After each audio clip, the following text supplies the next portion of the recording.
आम खबर आपको देंगे कि सर्विसेज एक्ट बिल पर अपोजिशन को क्या फवायद हासिल हुए हैं, एंकर शहजाद इकबाल ने बता दिया है। जी हां, उनका कहना है कि सर्विसेज एक्ट बिल पर अपोजिशन ने क्या फायदे हासिल किए हैं, इस हवाले से शहजाद इकबाल ने बता दिया है। अपोजिशन को सर्विसेज एक्ट बिल हिमायत से क्या फायदा हुआ, एंकर शहजाद इकबाल ने बता दिया। वज़रा का रवैया अचानक अपोजिशन अरकान के लिए मफाहमती हो गया और एहतसाब वाले बयानात भी यकसर तब्दील हो गए।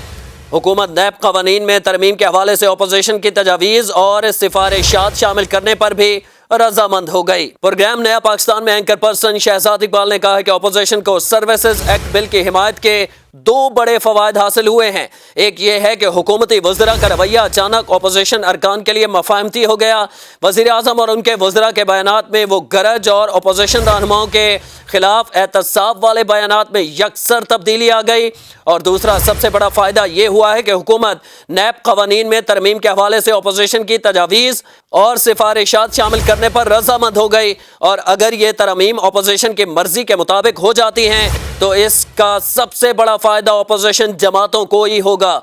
यानी जो जमातें एक साथ रहकर हासिल नहीं कर सकें वो सर्विसेज एक्ट की हिमायत के बाद हासिल कर सकेंगी। और इस बात का इदराक हुकूमत को भी है, क्योंकि फवाद चौधरी एक दो मौक़ों पर इशारतन ये कह चुके हैं कि अपोजिशन ने गैर मशरूत हिमायत मुफ्त में नहीं की।